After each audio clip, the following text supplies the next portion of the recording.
معزز ناظرین کرام، آج کا ہمارا موضوع سخن قرون اولیٰ کی عورتیں کتنی کمال ذہین ہوتی تھی اس تعلق سے ہے۔ فقی ابو اللیث سمرقندی رحمۃ اللہ علیہ وقت کے بہت بڑے فقی گزرے ہیں۔ فقہ میں ان کو زبردست مہارت حاصل تھی۔ ان کی ایک بیٹی تھی جس کا نام فاطمہ تھا۔ فاطمہ بھی اپنے والد کی طرح بڑی فقی تھی۔ ایک دن والد نے فاطمہ سے شادی کی بات کی تو فاطمہ نے کہا، شادی سے تو مجھے کوئی انکار نہیں ہے اگر کوئی میرے معیار کا رشتہ مل جائے۔ والد نے پوچھا، بیٹی آپ کے رشتے کا معیار کیا ہے؟ فاطمہ نے کہا، کوئی ایسا مصنف رائٹر ہو جس نے کوئی کتاب لکھی ہو اور اس کتاب میں مجھے کوئی غلطی نظر نہ آئے تو میں اس سے شادی کر لوں گی۔ تو وقت کے بڑے بڑے فقہا نے اپنی تحریر شدہ کتابیں پیش کی کہ شاید ہمیں یہ رشتہ مل جائے، لیکن جو کتابیں بھی سامنے آتی فاطمہ کوئی نہ کوئی غلطی نکال لیتی اور اس کا رشتہ رد ہو جاتا۔ اس وقت میں علامہ علاء الدین ابو بکر بن مسعود الکاسانی رحمۃ اللہ علیہ نے بھی اپنی کتاب بدائع الصانع پیش کی۔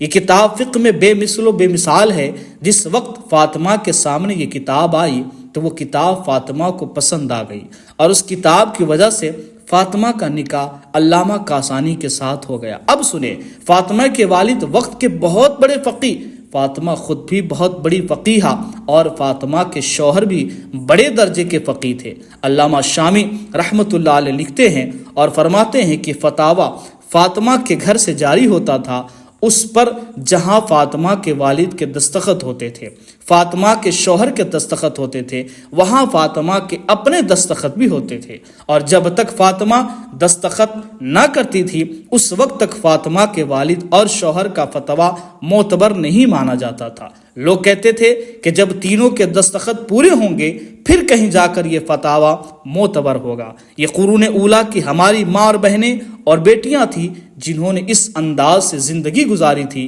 اور سمجھدار اتنی تھی کہ جب باریک اور دقیق مسائل علماء کرام سے پوچھتی تھی تو وہ ان کی سمجھداری پر انگشت بدندان رہ جاتے تھے۔ آج بھی اس چیز کی ضرورت ہے کہ ہم اپنے بیٹیوں کو اور بہنوں کو قرآنی تعلیمات سے روشناس کرائیں۔ یہ قرآن حدیث کی علوم بندے کی زندگی میں انقلاب برپا کر دیتے ہیں، زندگی کا رخ بدل دیتے ہیں، اعتقادات ٹھیک ہو جاتے ہیں، عبادات کی درستگی ہو جاتی ہے۔ خدا کے گھر میں علی کی آمد ہے، خدا کے گھر میں شہادت ہے، علی کا نعرہ دلوں کی طاقت ہے، علی کا ذکر عبادت ہے، علی کا ذکر عبادت ہے۔ میری ملت کے نوجوان سنو، علی ہے بولتا قرآن سنو، حیدر مولا